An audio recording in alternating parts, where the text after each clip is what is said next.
Okay, this is criminal behaviorology, and I'm here with Janette Fennell. How are you today? I'm doing great. How about yourself, Tim? Fantastic. I'm so glad you're here. And you are you're many things, but you're from the organization Kids and Cars. It's kidsandcars.org. That is correct. It's all one word. Okay, Kids.org. okay. You've had a very interesting beginning for this journey about safety for children and cars. How did it all start for you? Well, sometimes I say I have a very short answer to that, and that is I got started kicking and screaming. Mm-hmm. Well, no, I think I want the longer answer. So the longer answer is, and this is what happened back in 1995. It was Halloween weekend, and we had dinner with friends of ours, and we brought our 9-month-old baby with us because they wanted to meet him. So after we had a lovely dinner, we drove back. The dinner was in in Mill Valley, which is north of San Francisco, and we lived in San Francisco at the time. So we drove home, and by the time we got there, we opened the garage door, and I was looking at the clock because I went, "Oh no, it's so late!" And we taught Sunday school on Sunday mornings, and we didn't have our plan for what our presentation would be. But then I remembered, oh no, it's not so late because the time's going to change. So, it's just so vivid how you remember those little things. But so we pulled into the garage. But before the garage door had a chance to come all the way down, two masked men with guns rolled underneath the garage door and put a gun in our face and said, get in the trunk. And it's just like, like you're just so shocked. Your first think is they must be in the wrong garage because why would they be taking us? So, so obviously we complied because they were loaded guns, and they put us in the trunk of our car. And all the while we were so worried because our 9-month-old baby was, in the back seat of the car all alone. Well, once they shoved us in the trunk, and that's both of us, so you can imagine it was a little tight in there. And they opened the car door, and I heard them say, "There's a baby." So up to the point, they didn't know that there was a baby in the back seat. And, it was like 5 seconds later, you could tell they opened the garage door and they were taken off with in the trunk of our own car.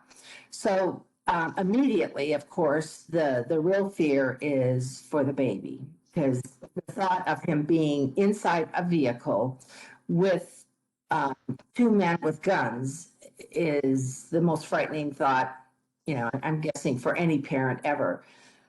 So my husband was in the trunk closest to the back seat. I was in the trunk closest to the bumper. So, I kept saying, can you hear anything? Can you, so he says, no, I can't hear anything. And then I remember, just kind of panicking and saying, I just saw this Oprah. Um, I just saw this Oprah program, and it said, if you don't get away from your captors in the first 5 minutes, you're dead. And my husband was saying, well, it's a little bit too late for that now. So, here we are in the trunk of our car, no idea what's going on, and going through the streets of San Francisco. And obviously, with two large adults in the back of a car, it's bottoming out, and it was horrific. So we're praying. We're trying to see if there's any way we can detect if our son's still in the car, and going through the streets of San Francisco. Then we could tell, it is kind of interesting. You can kind of get a sense, even though you're in the trunk, but you kind of get a sense for what's happening because you can tell when you stop at a stop sign and turn left and right. And I had that we were headed south, which ended up being correct. But then we got on the freeway, and that's when I thought it was all over. I said, I don't know where they're taking us, but this does not look good. Mhm. way. And, you know, it's very interesting when you think your life is going to end. You just do whatever. You get into this survival mode. So what I did was I started pulling at things in the trunk. I don't know why, but, you know, like there's carpet in there, and I just kept pulling on things. Well, when I pulled on this one area, it exposed some wires. And Mhm. so the wires, you know, I didn't know what they were for, but my thought process was, well, if I could make something happen in the back, like short out the backup lights or something, that maybe someone on the freeway following us would see that there's something wrong, call the police, and maybe we could get out of there. So that's what I did, and I'm pulling and pulling, and you know, trying to get a message to someone. And then, as we were doing that, they went off the freeway. And again, you can really tell they were on a off ramp, and then you could tell where they stopped and they turned right, and then they're on surface streets again. And we're like, where in the world are they taking us? And you know, of course, all the worst scenarios go through your head. Well, then we were off road, and that's when kind of both of our hearts sank, because you know, who knew what was going to go on next? So we're going bumpity bump, bump, bump. And then finally the car stops. But I could hear another car running, and I could hear them say, make sure you get it set right. Get it set right. And you know, you're inside a trunk, you have no idea what they're talking about. So I'm thinking, you know, that they have the baby and they have a gun to their head, and they're going to like open the trunk and say, do this or do that, or we're going to blow this kid away, you know, that kind of thing. So then they came and started talking to us through the trunk of the car. And when they were asking things like, how much money do you have? You know, give us all your jewelry, give us your ATM. But, you know, all that is, again, through the trunk of the car. So finally, they opened the trunk, and, you know, I've got a bad back, and I had been, you know, laying like this for a long time. And I wanted to try to get a sense for where we were. So I popped up, and then I got hit in the back of the head with a gun, and Mhm. back down and said, don't you be looking around. So obviously I didn't do that again. But that's when, you know, they asked for, you know, our wallets, our cards, our jewelry, you know, just anything and everything that we had. So, you know, we complied, and then they kept asking for the PIN number. And they kept asking and kept asking. I'm thinking, wow, these guys are kind of dumb. But then I realized, well, they probably are doing that so they know you're not lying. You know, if you give the same number 5 times, then that must be the right one. So after they did that, they closed the trunk again, and they said, you know, if your PIN number doesn't work, we're going to come back and kill you. And I know that maybe sounds strange, but to me, that was kind of comforting, meaning they were leaving. And, you know, that to me was good news at the time. So here we are in the trunk, in the darkened trunk of our car, and didn't know how we were going to go. You know, there was no light. They had the keys to the car. Car wasn't running. It was just pure black. And that's when I can only say there's no other explanation, because this had to be divine intervention, because, you know, it's engineering. There's no way there could have been a light in the trunk of that car. But I saw this little light where I had pulled out all those wires. And I said to my husband, I think I found the trunk release. And, you know, that when you're in the car and you pull that lever and the trunk pops up, you know, that has to happen somewhere in the back of the trunk. But I wasn't thinking about that. Those words came out of my mouth. I think I found the trunk release, but I don't think they really came from my brain. So I put my husband's hands over me, and I put his hands in the area where I saw a little light shining on a piece of metal. And so he feels around, and, you know, he's mechanical. He understands, you know, how this all works. And he found the cable that is initiated when you are going to open the trunk from inside your vehicle. And he pulled it and the trunk went beep. It opened exactly like it would have if you were inside the vehicle. Mm-hmm. So obviously, we pole vault out of that trunk, trying to, figure out what's going on, where we are, and immediately run to the back seat, and there is no baby. There is no car seat. This car is empty. They took everything. And, as a mom, as parents, it had to be the lowest point in our entire lives. Mm-hmm. So, but hope against hope, we're thinking, all right, maybe they took him out, or or the other way is this thought came into my mind is, I think they're going to sell him for $30,000. Now, why 30,000? It's just weird how things come into your mind. I must have seen at a program or something where people go ahead and pay $30,000 for a baby that is available to sell. And again, the blue-eyed, blonde hair little boy. So that's what I thought. But that didn't matter. All we cared about was, our son had gone. So fortunately, we had in our vehicle something they didn't take. It was stuck in the owner's manual, but it was this little plastic credit card type key. So we were able to use the car. It's a one-use type of device. And we were able to start the car and then try to figure out where we were and how to get home. And I kept saying to my husband, let's go home, let's go home. And he kept saying, no, we got to call 911. I'm like, no, we're going to get in more trouble. And, he kept insisting. And of course, they had taken our cell phone. So we realized pretty quickly that we're in the projects. We're not in a very safe area. And so we're kind of driving along, and my husband wants to call 911, and I just want to go home. But finally, we find a phone booth, and he pulls in. I don't get out of the car because I'm so afraid.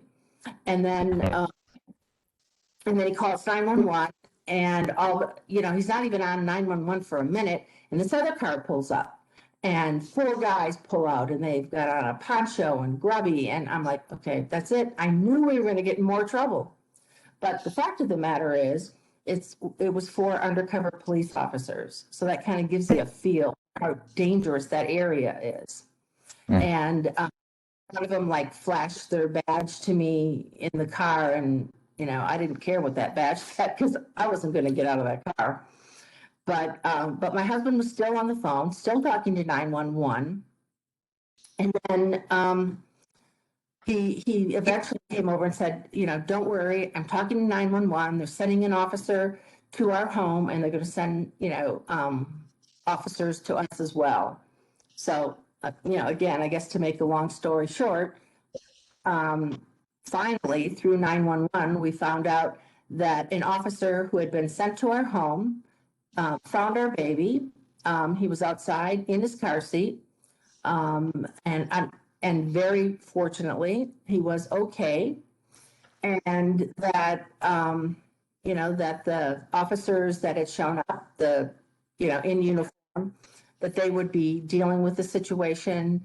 And just the fact that we knew our baby was alive, and I guess you'd say in police custody. That things would be okay. And then, you kind of just get caught in this whole mess, and it all seems like a blur, but they were asking questions, and, they said that our car was a crime scene, and they wanted us to try to remember, where we were taken. And I actually, on our way down, had written notes because I didn't know where we were and I didn't want to get lost. So they did take us in the back of the police car back to where we were robbed and assaulted, and I guess looking for clues or something.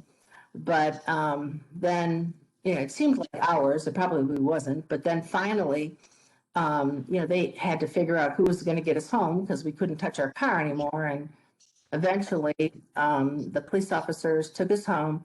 And when we pulled up to our home, there were police cars and lights, and the garage door was open. And all I could see was that there was a police officer holding our son Alex. And he was like right under the light of the garage. And he was playing with the officers like walkie-talkie. And, he had his little Halloween outfit on and one sock on and one sock off. And, as a mother, all I wanted to do was grab him and, really know that he's okay. And I tried to get out of the police car and I couldn't get out. And I mean, that's when I really lost it. I'm like, let me out of here. I had never been in a police car. I didn't know like they had, I guess I knew they had these locks and things, but they needed to lock me in. I wasn't a criminal, but it took a little while. They were able, they just hold on. I go, no, I don't want to hold on. So eventually I was able to get out and, of course, ran towards my son. I took him and, went upstairs to our home, went into his room in this rocker. And in my mind, I was never going to leave that space. Mm-hmm. He was safe. He was in my arms. We all were relatively unharmed, but obviously that's not the way it ended up. Well, it's kind of maybe it is ironic that you ended up being stuck in the back of a car worrying about, trying to reconnect with your son, because this led to you advocating for trunk releases, which I have one in my car. I realize now after speaking to you that all the American cars now have trunk releases because of your advocacy. All right, I just need to take a drink of water and then I'll answer that. Okay.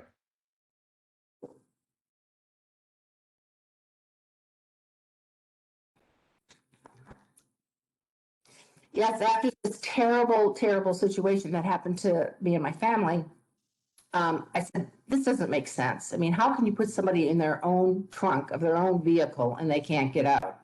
Mm-hmm. What happened that night, I remember one of the officers saying to me, after everything was okay, it never ends this way. And I'm like, well, what do you mean? And they said, when you look at the number of things you've gone through and the number of steps, people don't usually just walk away from something like this. And that piqued my curiosity. Well, how does it end? Mm-hmm. And again, to make a long story really short, we found out there wasn't any data on trunk entrapment incidents. No one had ever studied the issue. So, that's kind of even before Google, and I started to do searches and figured out how many times people do get locked in trunks. And the only way you could get in my database is you had to be alive before you could get into that trunk. So I didn't, look at cases where there was some situation where someone was dead and then they were, taken to another location. So found the data and then worked very hard. It took a couple of years, but talked to anyone who would talk to me. And the result ended up as very good news, is we were able to pass a regulation such that any vehicle, and I know earlier you said American made, but it doesn't matter where on earth the vehicle is made. But if it's sold, or at least in the United States, it will come with a glow-in-the-dark trunk release. So, if it's a Mercedes or a Toyota or a GM or a Ford, any vehicles that have been sold in the United States or leased from 2002 on will have glow-in-the-dark internal trunk release. But the very, very best information about this entire story is that we have not been able to document one fatality in the trunk of a car that has that release. So, obviously we had to go through some hard times, and it was almost an impossible task to try to make this happen. But we did, and none of that matters, because the best news is people are no longer dying in trunks of cars because they have a way to get out. So that incredible success then, because I know it must have been quite a challenge to collect data when there is not a governmental or academic service basically doing it. For just a person to do that, that must have been a monumental task to do, and that's ultimately because you became a data collection individual. You got involved in information about children dying by being left in their vehicles in hot cars, but they could not leave. And just what interested me in this story, I saw a documentary film about it, that there have been hundreds of deaths in since 1990 or so, of children essentially being forgotten about, I'll put it that way, or their parents don't realize that they're in the vehicle and die of heat stroke or things similar to that. Dr. Diamond's on here. We're going to talk a little bit more. But these deaths are a surprisingly common thing because of not traffic accidents, not other things, but children being left inside the vehicle. And you started your work on kids and cars. Is that right? Yeah, that's correct. I think it's really important because so many people do understand that motor vehicle crashes are the number one killer of people between ages 1 and 64. Mm-hmm. And it's, such a significant public health issue. But what they don't realize is to get in that database, number one, you have to be involved in a crash. Number two, it has to happen on a public road or highway. And number three, you die within 30 days of that incident. So that's Mm-hmm. the criteria to get into that 36 to 40,000 fatalities that happen every year. Well, because of that criteria, that's how come, for instance, there wasn't information about trunk entrapment, because it Mm-hmm. usually happens in a driveway, or somewhere where you're not driving, because you couldn't put somebody in there. And things like children being left in hot cars or children being backed over, those type of incidents, and we call them non-traffic incidents. And we actually were able, after several more years, to get, as they say, an act of Congress passed, such that now our government does have to collect data about things that happen off the public road or highway. So, through the data collection process, I was able to show, not only members of Congress, but, the federal government, that this was indeed a very significant issue. In fact, in their first report for things that they put on that happened off the public road or highway, it was over 1,700 fatalities, but Mm. 840,000 trips to the emergency room every year. And Mm-hmm. it's like the just the tip of the iceberg. So this is not a problem, that is insignificant. Mm-hmm. My long-term goal is to have the government put together this database and not have it separate, because it shouldn't matter where you get hurt by a vehicle. It should really just matter that the interaction between a human and a vehicle caused serious harm and, of course, death. Yeah. Yeah. Hardly insignificant. So, you and also Dr. Diamond, who is here, both appeared in the film I saw recently, Fatal Distraction, about the Justin Ross Harris case, where he had left the child in the car and then was convicted, which we'll speak about a little bit more.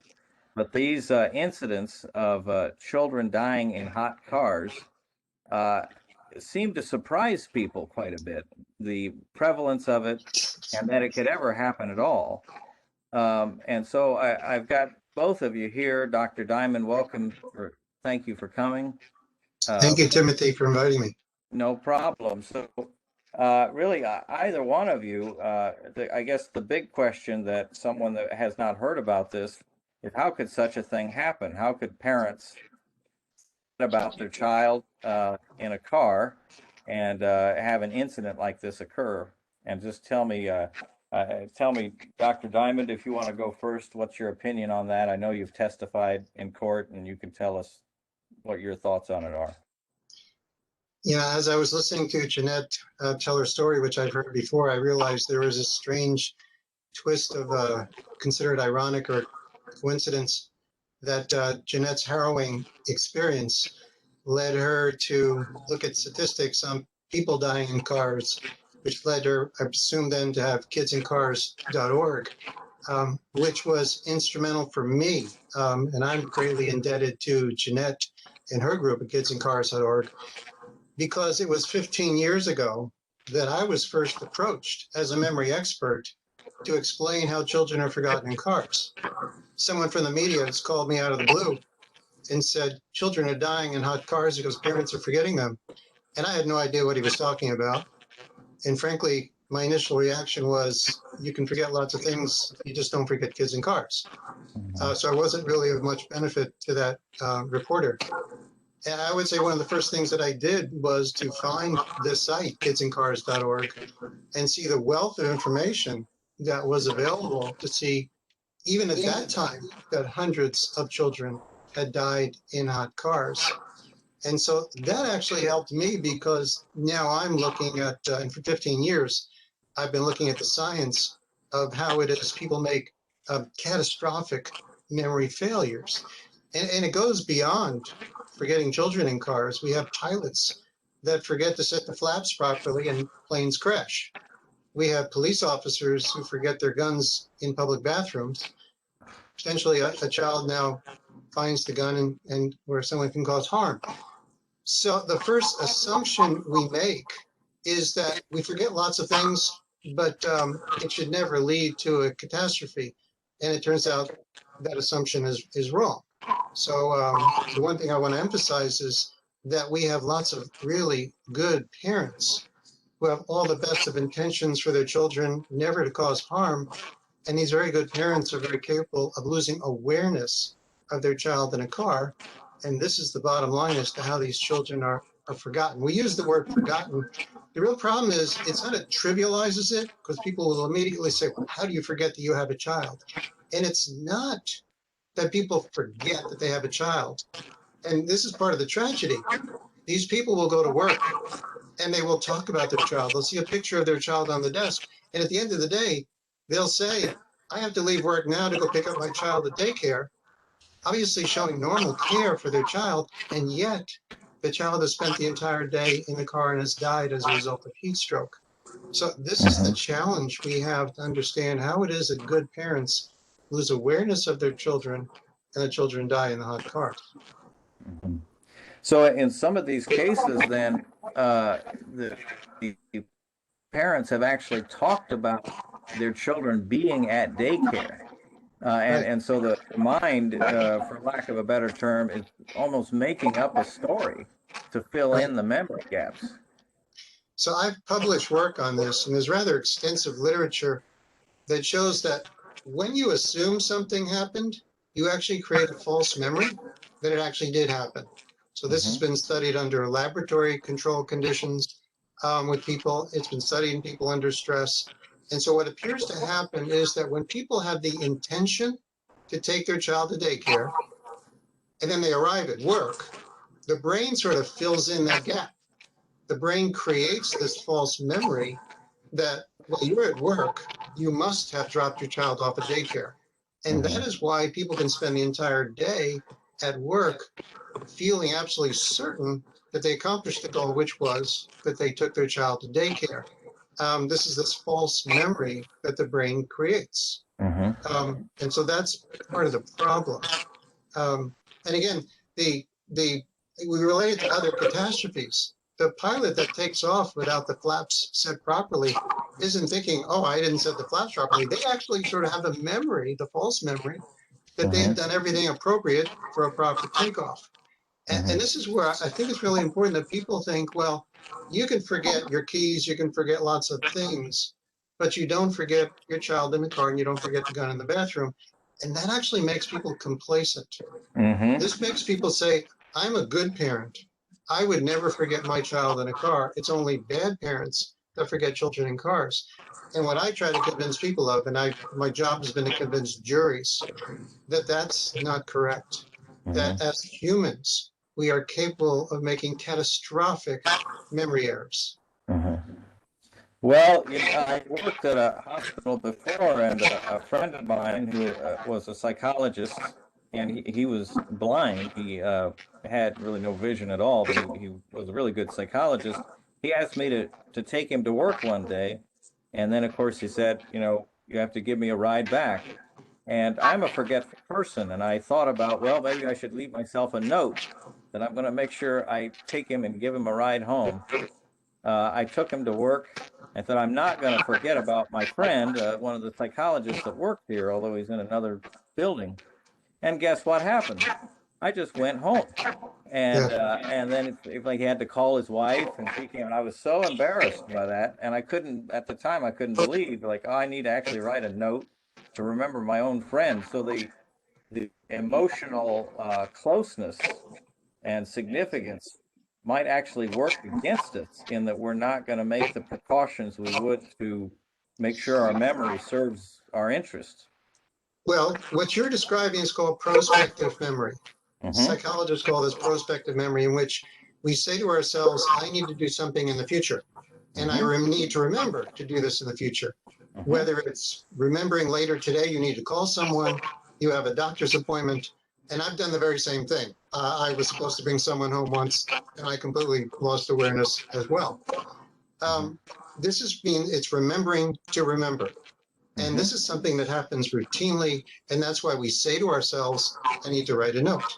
And there's sort of an absurdity in which someone would say, do I need to write a note to myself and stick it on my steering wheel that my child is in the back seat? And that's why it's so difficult to do that, because you're accepting responsibility for the possibility that you could forget your child. And so I could imagine you in that situation. You could say to yourself, I should write myself a note, but there's another side of you that said, well, how is it possible I could forget my son? It's not possible, therefore I won't forget. And that's the same thing that happens constantly, in which you say to yourself, there's no way I would forget to do this. And yet we do forget. So there is a category of memory that routinely fails. And that category is prospective memory. And it could be something as benign and trivial, but consequential as, on my way home, I want to stop at the store to pick up groceries. And of course, you drive right past the store and you get home and you don't have your groceries. You could amplify that to be a bit more important. On the way home, I need to stop at the pharmacy for medication. And you get home and you don't have the medication. So, you know, whether it's, or just, I put the keys, I put a cup of soda. This happens often. I actually saw this. You put a cup of soda on the roof of your car as you get the keys out of your pocket. And then you get in your car and you drive away and the soda spills on your windshield. And this is actually very important to understand. From the most benign and trivial to the most catastrophic, it's the same kind of memory, the same brain structures. That's that prospective memory. And what's really important is that memory still exists in your brain. Because I ask people, when that soda spills on your windshield, you're not completely baffled as to how this black fluid has hit your windshield. You remember that the soda used to be on your roof and you forgot to bring it in. So in the same way, when people get a reminder that their child is in the car, all of a sudden that memory floods back. The real memory floods back. And so that memory is sort of idling in our subconscious. And if the right cue, this is why Janette and I and others have advocated for a cue. We need technology to give us a reminder that there is a living being in the car. Frankly, most important is there's a child still in the car. But keep in mind, you know, dogs are left in cars too. We forget children, we forget dogs, and they both die of heat stroke. We need a reminder which resets our brains to reactivate that memory, to say, you lost awareness of the child in the car. And immediately, when you hear that cue go off, well, then you'll realize the child's in the car. And it is the same reason why we have a cue that goes off when we exit the car, especially in the older cars, it says your headlights are on. Yeah. I mean, how many times do we drive during the day This has happened to me. And it starts to rain, so I manually put on my headlights. And I get to my destination and I'm ready to leave the car and my headlights are still on. This is why our headlights either have a reminder or they automatically go off, because our battery can go dead if you leave the headlights on. It's obvious. That again is prospective memory. You need to remember that you put your headlights on. And that's ultimately, to me, the critical way to address this human problem is to have a cue that reminds you, that reactivates that memory that your child is in the car. Uh, and Jeanette, you can come in on this if you want, but what do you think the significance has been where they changed the rules, they changed the law where the children, they're not supposed to be in the front seat of the vehicle. They're supposed to be in the back seat, and that was for safety reasons because of airbag deployment could injure the child. So instead of the parent choosing where the child is, now it's mandated they're in the back seat and they're facing toward the back of the vehicle. That stimulus change, how do you think that has impacted these accidental deaths?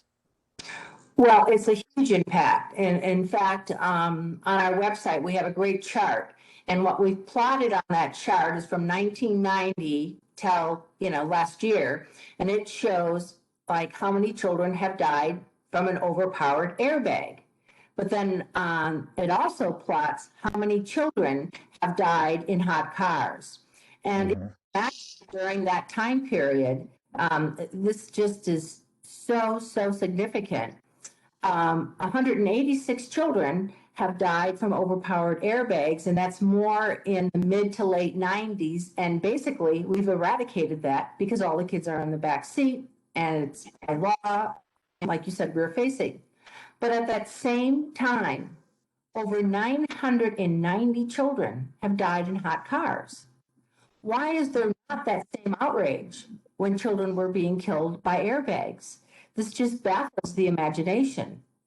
And I mean, we just really couldn't figure out, how this could be, until we found Dr. Diamond, because these are loving, caring, these are the best parents that this happens to in almost all the cases. They have every safety device imaginable to man, and their houses have been, locked down. And, we couldn't figure out what this was about. And so he's really unlocked the answer to what this is. And, it's just humans being human. And, I like the analogy he uses about the headlights. You can't buy a car today that doesn't tell you either you've left your headlights on or it automatically turns the headlights off for you. Because God forbid we'd have a dead car battery. So let's just step back a bit. And I don't want this to sound sensational in any way, but who decided it's more important not to have a dead car battery than a dead baby? And it's just a fact. So we are working and working and working to try to get the technology added to vehicles that can prevent these totally predictable, totally preventable tragedies. And that is with the bill that we're working on called the Hot Cars Act. I an interest in this because of a documentary called Stop All Clocks about her name was Haley Wesley, who had left her child in a vehicle, so pretty much as we have described, and she faced criminal charges for that incident. She was prosecuted, I think it was for manslaughter. And then another documentary that is called Fatal Distraction, which Jeanette introduced me for, about Justin Ross Harris. So, and he was prosecuted, convicted, and given a life sentence. So I'm curious about how prosecutors are reacting to cases like this. And in addition, maybe Dr. Diamond, you could tell us how the justice system, how juries have reacted to some of the testimony that you've given in cases like this. Well, first, it's a bit capricious as to how prosecutors respond to these cases. You can even have in adjacent counties, one prosecutor will look at a case and acknowledge that it's human error and there are no charges filed. And in an adjacent county, you have a prosecutor that will say, well, we know it's an accident, unintentional, but still we're going to charge with manslaughter. And you can have another that will charge the parent with murder. So it's just entirely up to the DA, the prosecutor, at their whim and perhaps their knowledge of this situation as to how they want to charge an individual. And that, I think, is part of the problem. My role as an expert witness has been to take the jurors from initially feeling indignation to feeling strong judgment against the parent, to explain to them how we make these kind of memory failures, as I just mentioned before, from benign to catastrophic. And basically the brain substrates that are involved in prospective memory, how they compete against each other. When we do something out of habit, it actually seems to suppress our awareness of our intention. So often, the reason why we forget to do something in the future is because we're engaged in something out of habit. And we actually have competition between these different brain memory systems. And so far, the feedback I've gotten from jurors is that I've been able to explain this pretty effectively. I also share my own personal experience, which I'll share with you now. A bit over a decade ago, I was driving with my newborn grandchild, and it was for the first time, and my wife and I were doing something out of habit. We had never driven with our grandchild without her mother before. And we arrived at a shopping center, as we had hundreds of times before, without anyone in the back seat. And I got out of the car and I was ready to go. My wife said to me, "Are you forgetting something?" And I had no idea what she was talking about. I am pretty forgetful. She's often asking me what I've forgotten, but I really had no idea what she was talking about. She said, "What about the baby?" And then in that moment, I could relate to the loss of awareness that these parents experienced as well. And so this is something I share with the jurors to try to help them to connect with not only the memory failure, but also the pain and suffering that the parent is going through as well. You mentioned this was maybe the first time you'd ridden with a granddaughter without the parent there. So what is the significance of? I've heard of many of these cases of something is different, like they're driving a different car, or there's been some kind of a change in the routine. How does that affect the memory and make an incident like this more likely? Well, I think the best way to think about it is something is very much the same, which is the person is going through a routine. And the one thing that's different is that they're with their child. And so the routine could be typically the parent is driving to work, and that parent has done that hundreds, maybe even thousands of times, with or without the child. And so on a particular day, let's say the other parent typically brings the child to daycare, but on this day, that parent can't take the child. So now the other parent says, "Okay, that's fine. I'll bring our child to daycare on the way to work." And the important thing is the brain has this habit system that takes you directly from home to work. And just as a matter of perspective, sometimes people can ask you, "Well, give me the directions to how you get from point A to point B." And it can be difficult for you to consciously tell the person street by street how you get somewhere, because you can almost do it automatically. So the parent that normally would drive straight from home to work now has to remember during the drive, "Oh, today is different. I need to stop my normal route and take my child to daycare and then continue on to work." And the real problem is we have this powerful habit-based system that then suppresses this conscious memory system, the prospective memory. And as you're driving right by, you can go right by daycare and you lose awareness of the plan to go to daycare and you go straight to work. This is exactly what happened with Justin Ross Harris. So he typically would stop, if you don't mind getting into the details, because I studied it. He would go from home to Chick-fil-A almost every day. And he would stop there to pick up his lunch. And so that day, out of the ordinary, he stopped there with his child.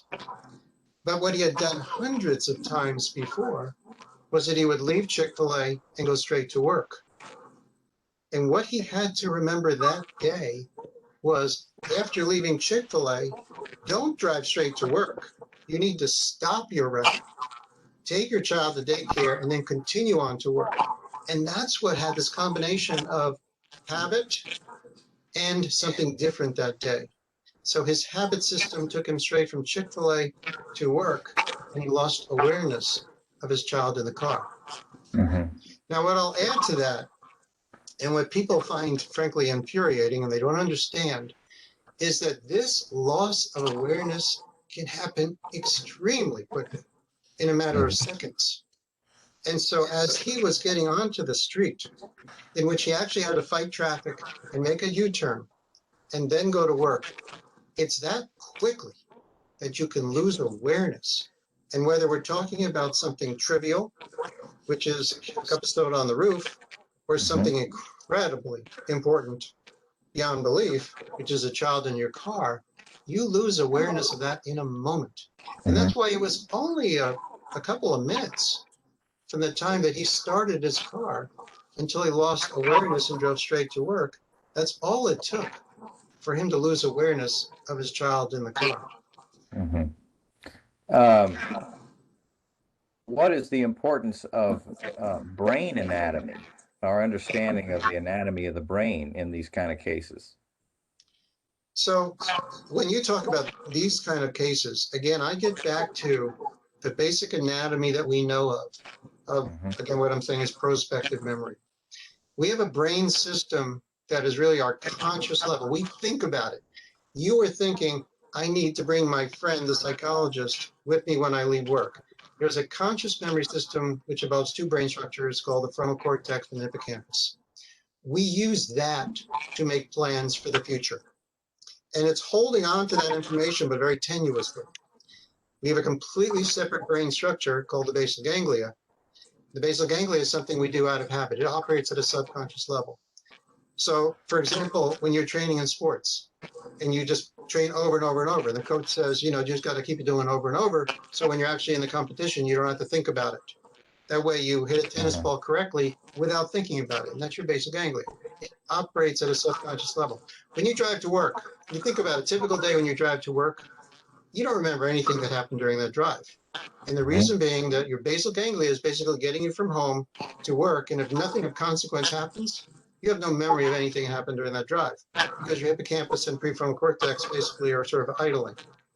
So your basal ganglia is really powerful. That is the habit structure that takes over, that gets you from point A to point B on something you've done hundreds or thousands of times.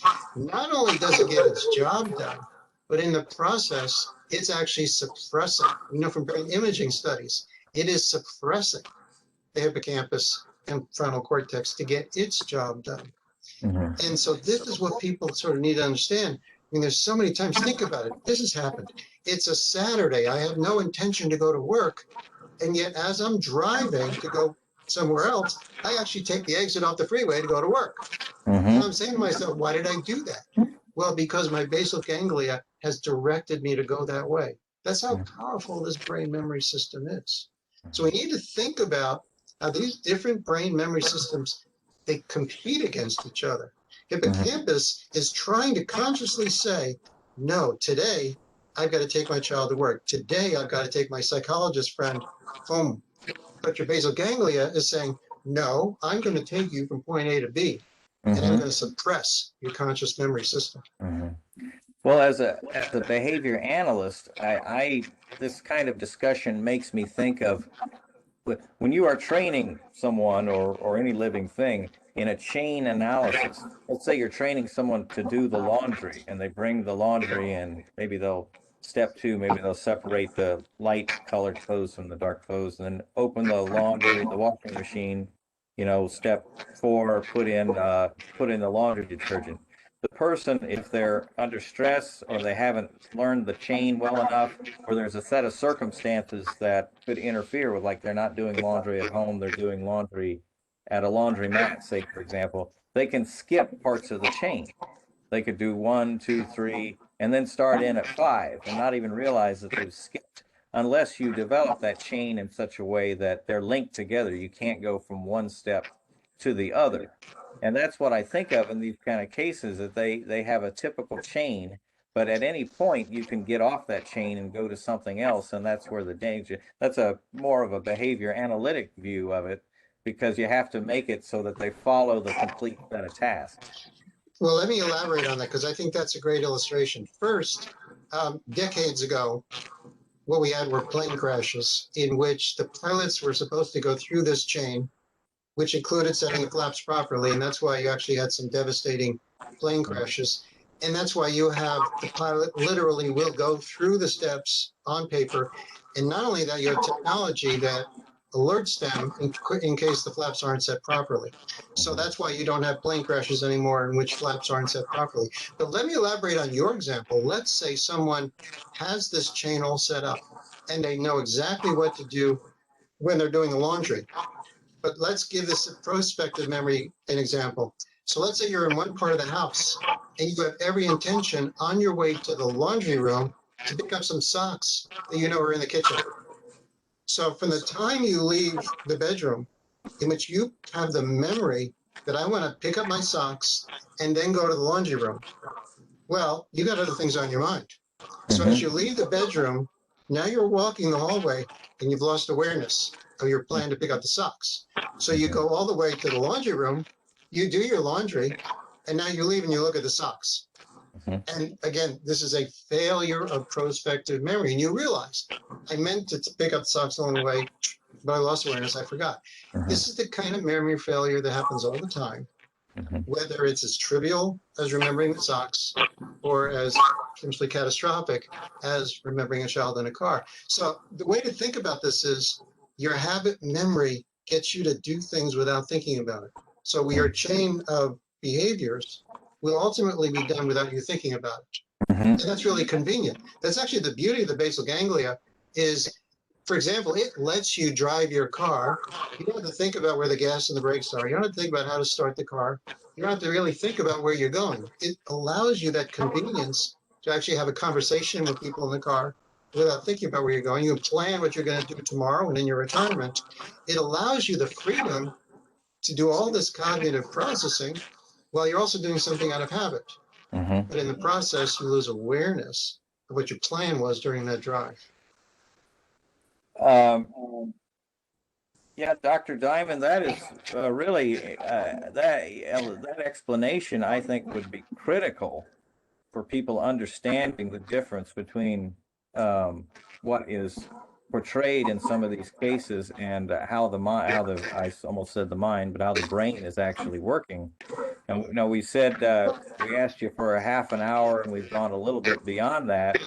If you can stay with us, if Sure. you have to go, that's okay. But if you can stay with us, I would like you and both Janette to talk about the Justin Ross Harris case and maybe your own involvement in that. And you can just start wherever you want to, because it is a fascinating story. Well, one thing, if I could, I'd love if Dr. Diamond would just take a couple of minutes and explain how lack of sleep, stress, change in routine, how those things affect, especially our prospective memory, because that's important. Anyone who has a child who is 2 and under, they know. You cannot plan maybe that you'll get a good night's sleep. And that's another factor that I think is very important. And people with young children need to understand this. Yeah, thank you for bringing that up, Janette. So we have just decades of research, and part of my research is to study how stress affects the brain. And what is absolutely clear is that when we are stressed, we have reduced functioning of our hippocampus and frontal cortex. And these are the conscious parts of our mind, of our brain. You think about it, no matter how stressed you are, no matter how sleep deprived you are, if you've driven to work 1,000 times, you'll be able to get there without thinking about it. And our basal ganglia, basically, this is our habit system, will function just fine whether we're sleep deprived or stressed. And in fact, it appears to even be enhanced. It's more likely then to be able to suppress the hippocampus and the frontal cortex if we've been sleep deprived or stressed. So what we have is acute stress. We have some cases in which during the drive, the parent has had a stressful experience. And what we know is that the stress makes the hippocampus and frontal cortex focus on the stress itself. And when that happens, it loses awareness of other things that it was processing. I often talk about test anxiety with people. What happens is people build up so much anxiety about failing the exam that their brain is totally focused on the anxiety. And when that happens, you lose awareness, you lose the ability to retrieve the answers to the exam because our hippocampus thinks that we're under attack. So the way to think about stress is that our brain interprets that to mean there's a predator out there that we're about to die. It doesn't know that we're stressed that we can't pay the bills or that we've got something else going on during the day. It thinks there's actually an attack going on. And so the total focus goes on the stress itself. So that not only changes the way the hippocampus processes memory, it impairs its ability to process memory. The basal ganglia is just floating right along, doing its job. It doesn't care that you're stressed. It's going to get you from point A to point B. So you want to relate this to the Justin Ross Harris case, and I did research on that case. What you have is that the night before, he was actually up quite late. He had a lot of pressure to get a job done. He was the lead web developer for Home Depot, and there was a project that was keeping him up at night. So we know that he had a good bit less sleep because there are records of him sending emails out about this project. Ironically, he was also up late at night looking into applying for a passport for his son at about 1 a.m, which normally he'd be asleep at that time, because they were looking to go on a cruise, the whole family.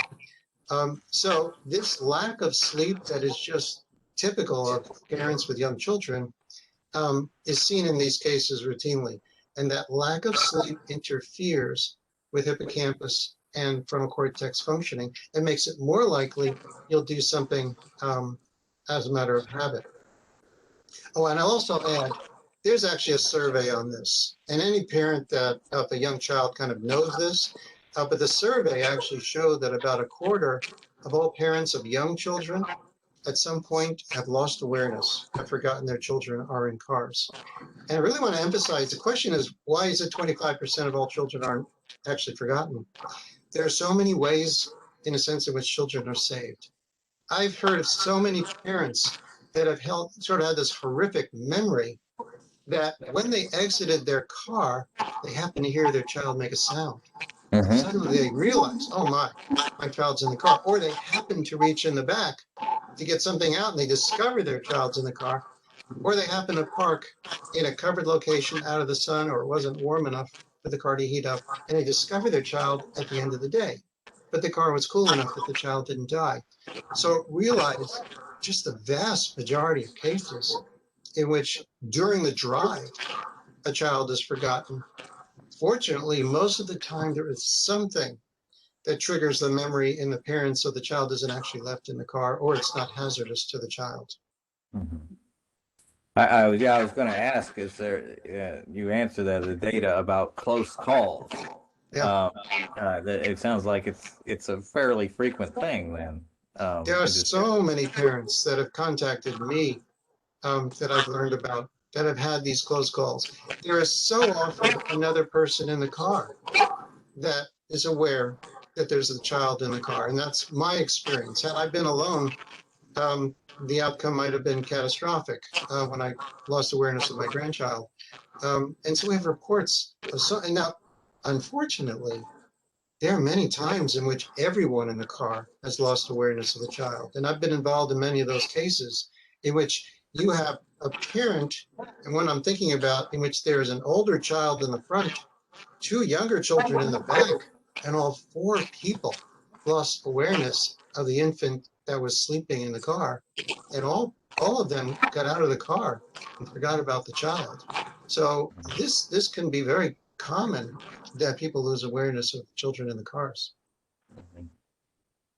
Uh, Jeanette, had you had involvement or assistance with the Justin Ross Harris case yourself, or had you you were the one that kind of mentioned that to me? What's been your experience with the case? Well, we have followed it very, very closely. Dr. Diamond is obviously closer because he's actually studied everything. But from our look at it, and trust me, we see thousands and thousands of these cases. I mentioned 990 deaths, but there's thousands and thousands of what we'd call near misses, and there's certainly cases that have serious injuries. Mm-hmm. Meaning they found the child's alive, but disabled forever. Mm-hmm. The situation with Justin Ross Harris really sticks out for a couple of reasons. Number one, he was sentenced to life in prison without the possibility of parole. We have never had a case of a child dying in a hot car that received that sentence. There are definitely some things that have to do with this case. He did have a problem with a sex addiction, and there's other issues that came to light. But from following it as closely as we have, there certainly is some very serious problems in the way it was prosecuted, and things that were brought up at trial. And, let's start with the fact that after his son died, they put him in prison. Mm-hmm. It wasn't, do the investigation and then see what we find. They decided that day, that afternoon, that he was guilty. Mm-hmm. So they did everything, as this case unwound, really from the standpoint that he was guilty.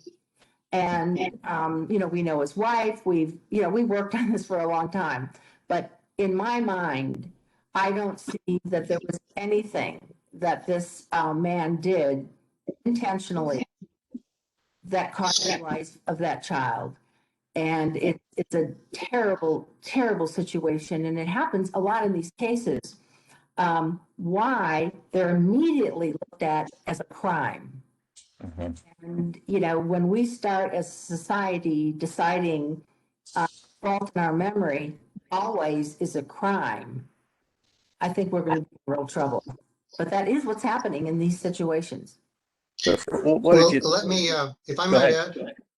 So I follow this case very closely, and it's clearly the extenuating circumstances on the day he forgot his child, the sex addiction you're talking about, the acts that were considered immoral, the tainting, the incorrect analysis that the detectives used, that I think very much influenced the outcome of this case. They decided that the act of leaving his child in the car was intentional. That's why he was charged with murder.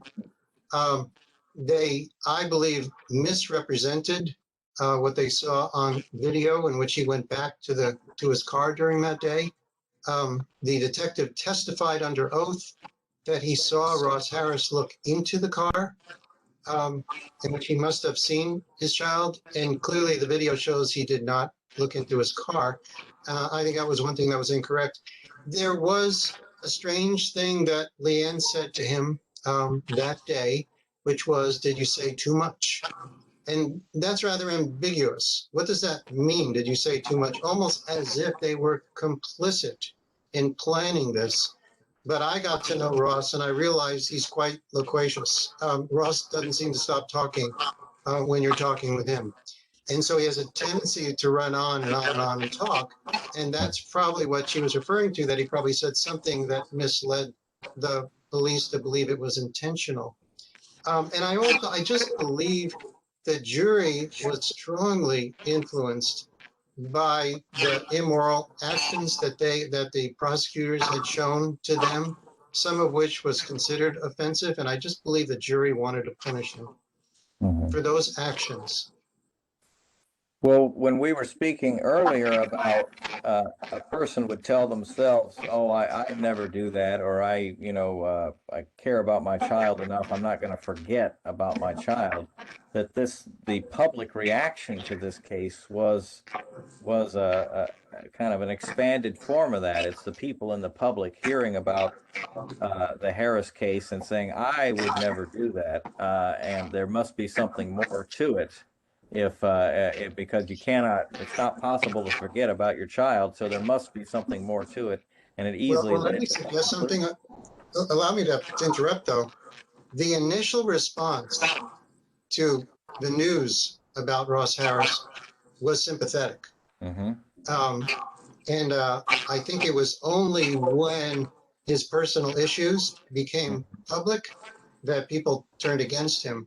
I think often people do initially just kind of wonder how it's possible a good parent can forget a child in a car. And I think people were going in that direction with Ross Harris, but they were not willing to forgive him for the immoral behavior that he had. And I just think that had a huge effect on the way people were thinking about this.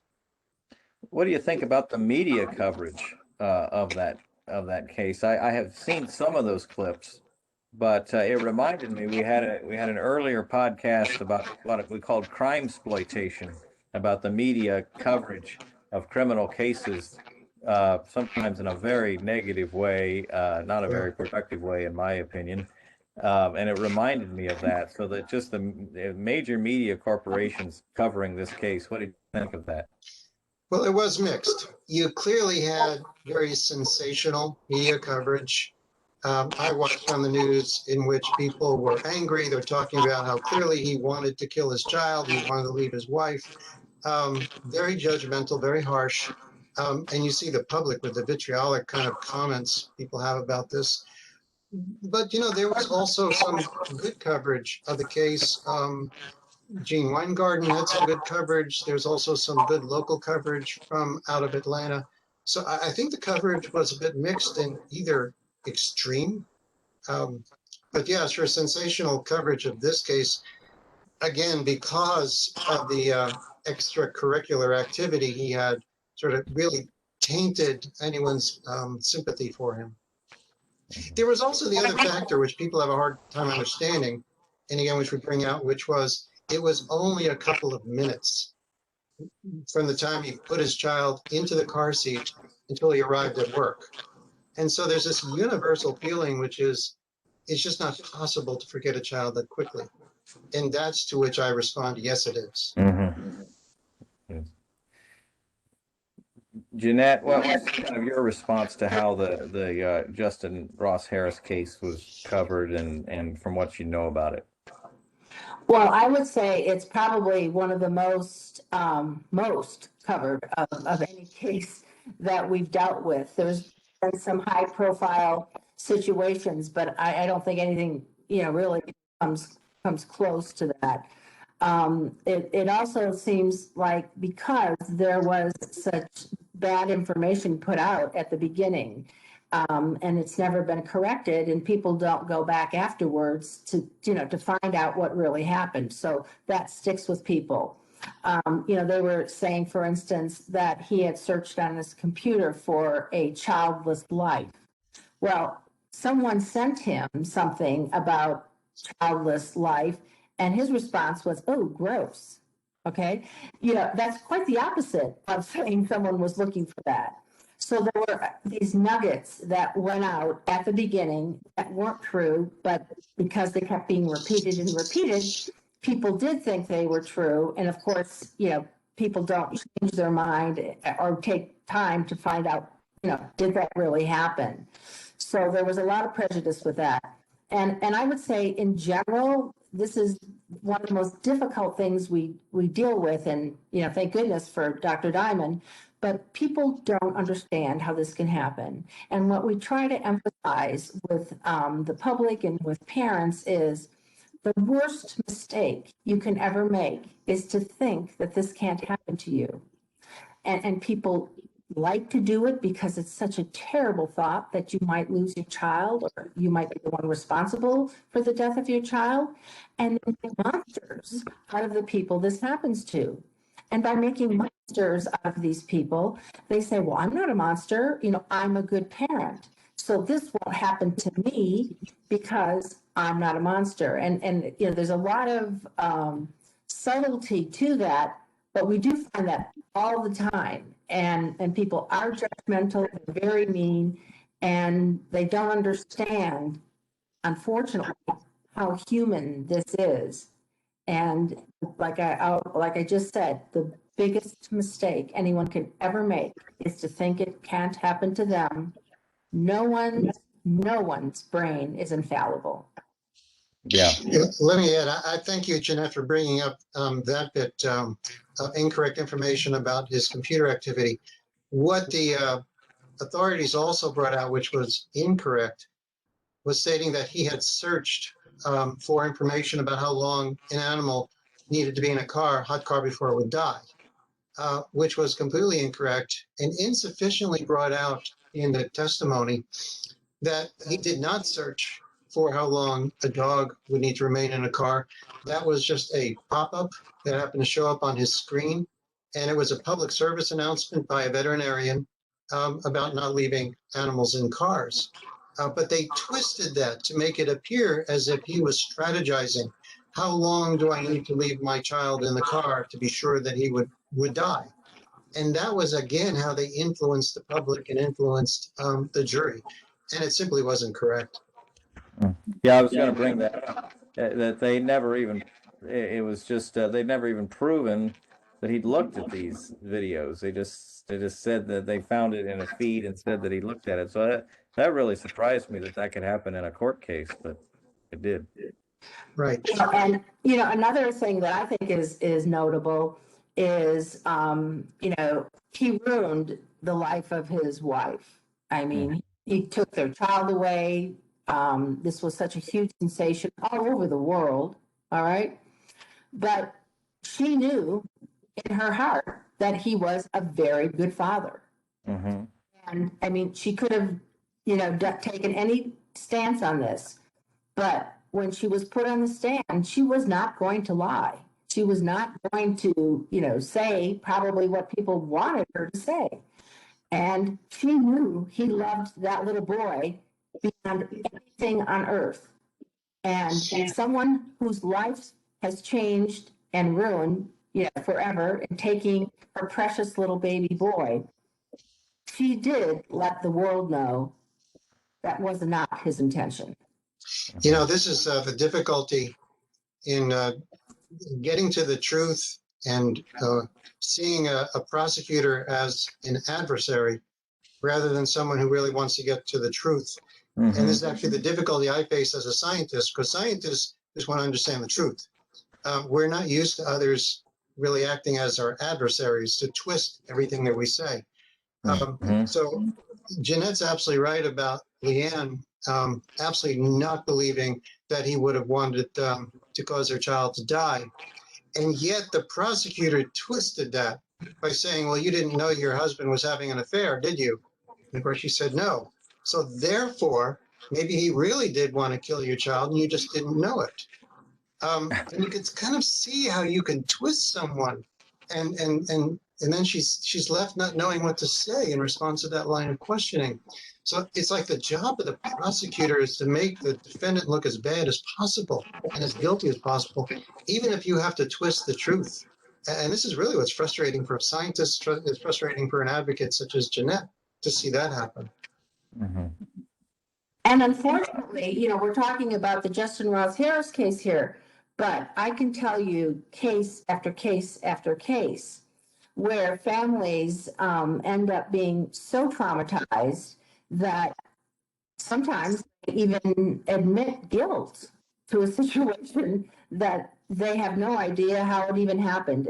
And that's what's so sad. And, we're sitting here with a situation that why didn't we put some technology in vehicles immediately when we put the kids in the back seat?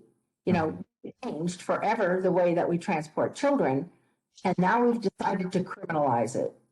Mhm. And that is one of the biggest things I want to see changed, after we get the Hot Cars Act passed. But also, this is a public issue. Why always end up on the crime page in the newspaper? Mhm. These are lack of memory or something that no one intended to do, and that's very, very frustrating. You know what? I think there are two reasons why we haven't had technology in cars. And the first is that whether you're a politician or not, there is this assumption that you just don't forget your child in a car. Why should we have to have technology to do something that any good parent would do? And I would think that has been around for decades.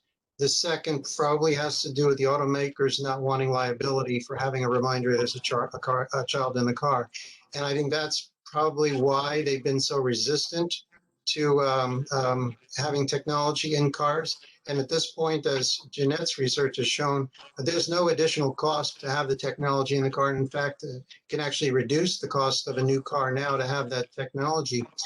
So those, I think, are the two reasons why there's been some resistance to technology in the car, even though it's been around for decades. So I think that's potentially very relevant.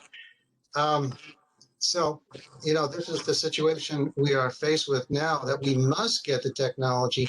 And also, I am not an advocate. This often comes up, and I don't know if Janette agrees with me. I am not an advocate of people getting into the habit of looking in the back seat. People say, look before you lock. Part of the problem, and one way to look at this is a really great thing, is it's extremely rare, phenomenally rare. You're about as likely to leave a child in a car and die. It's the inverse of winning the lottery. Okay, It's horrifically bad, as winning the lottery is wonderfully good. As bad as it is, realize it's about 25 children that actually are forgotten in a car and die each year. It's about half of all hot car deaths. The children die in the US each year. And in a country of over 300 million people, we just need to realize it's a phenomenally, unfortunately, extremely rare incident. So any one parent is almost completely unlikely to forget their child, and the child will die in the car. So that one time that 1 in a million parents will forget a child in a car and the child dies, it's so unlikely that person has had a habit to look in the back seat and then will discover the child, and therefore the child will not die. That's why I say absolutely to me. If the person recognizes the possibility that they could forget their child in a car, instead of developing the habit of looking in the back seat, just put something on the steering wheel that says, today, your child is in the car. And that will be the reminder that will save lives. It doesn't even have to be high tech. I would love for there to be high tech. But if you simply take some object and put it on your steering wheel, and it says, today, your child is in the car, then that's it. You will always have a reminder when you get out of the car that says, your child's in the back. To have a prompt. Right, a prompt. Unfortunately, prompts become background noise if you have it on your steering wheel all the time. But I wanted to totally agree with what Dr. Diamond said about, the judgment of people. That's the reason we haven't gotten the technology in, and the automakers. But, saying that there's liability. Well, guess what? There's liability for our brakes. There's liability for our engine, liability for all of those things. And really the technology that's available now can detect if there is a child left behind in a vehicle. That technology can also tell you how much that person weighs. That technology can tell you if they have a seat or not. That technology can tell you if you're out of position. So what the technology is, it's called, a occupant or a child present detector. And if you put that in there, it will let you know if someone's been left alone in a vehicle. And you don't have to add seatbelt reminders in your car, because that technology can tell you. And there's so many other uses for it. As we move towards, in the future, autonomous vehicles, we definitely have to have that technology, because there's no way a car is going to go if it's empty or if the person isn't buckled up. So it is a technology. Time has come. We need to get rid of all the parent blaming. Parenting is hard enough, and Mhm. have to be such a judgmental situation. It's science from Dr. Diamond and others that really explains how this is happening.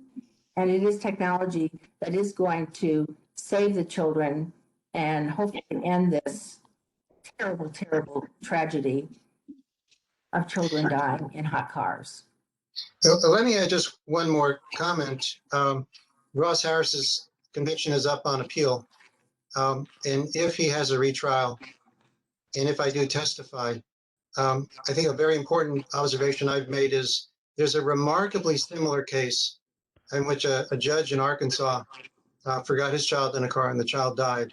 And the parallels between the case, point by point by point, exactly what happened that day, everything is virtually identical. It is remarkably similar between the judge in Arkansas and Ross Harris's case, except the judge in Arkansas is a spectacular person, a saint of a man, preparing for his anniversary dinner with his wife. And while his child is in the parking lot dying of heat, the judge is now presiding over cases. And he's a magnificent man with no flaws whatsoever. And the point I make is people are doing what they do while their child is in the car, potentially dying of heat stroke. Ross Harris just happened to be doing something that was immoral. The judge in Arkansas just happened to be presiding over cases as a judge. Both just show how flawed our memory is. And what they're doing during the day has nothing to do with the failure of their memory and of being human. These kind of cases have happened to people of all walks of life, then, haven't they? Oh, it really has. I mean, that's been shown. Gene Weingarten has a very nice article which won the Pulitzer Prize a decade ago. Janette has her website as well. All walks of life, all kinds of people. Yeah, I've forgotten kids in cars. Yeah, it doesn't discriminate. It can Yeah. happen to anyone. And that's really an important message we want everyone to take away from this.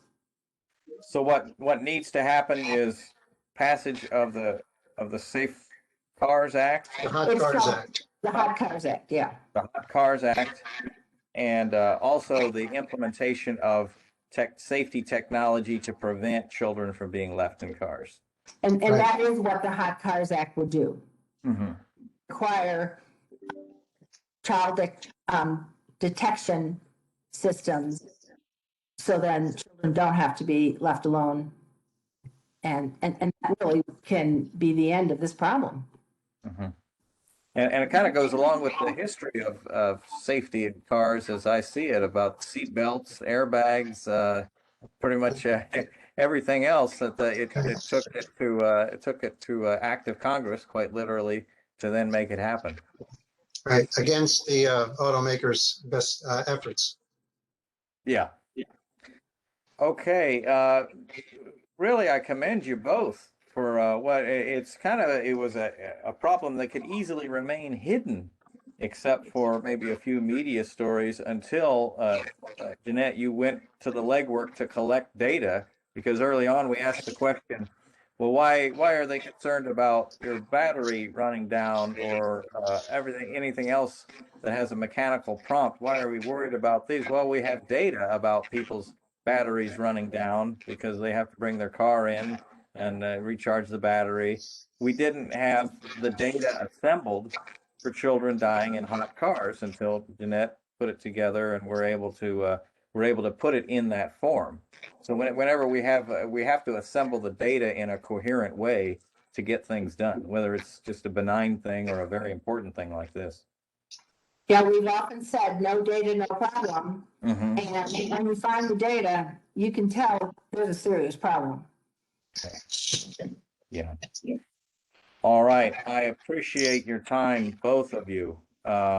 And I know that there are other forms of there's other forms of deaths that you cover on the Kids in Cars website about with windows, with the backovers. You've done things to get cameras in we now have the cars with the cameras in the back, and it's prevented those deaths. So I commend you for that as well. Well, thank you. And, you know, we know these, again, are predictable and preventable. And I think anybody that looks at the little glow-in-the-dark trunk release, or, you know, now that they have a rear view camera as standard equipment on their vehicle, just think about, you know, the hard work and unfortunately the children who have lost lives to changes happen. Yeah, Okay. very important. All right. Thank you very much. Dr. Diamond, do you have anything else? No, I think we've really covered it quite nicely. The summary would be, you know, we're all human. We're capable of catastrophic memory errors. So we need to be sympathetic first before we're judgmental. For sure. Absolutely. Thank you for having me. Thank you, Dr. Diamond. Thank you, Janette. Thank you. All right. Take care. Take care. Bye-bye.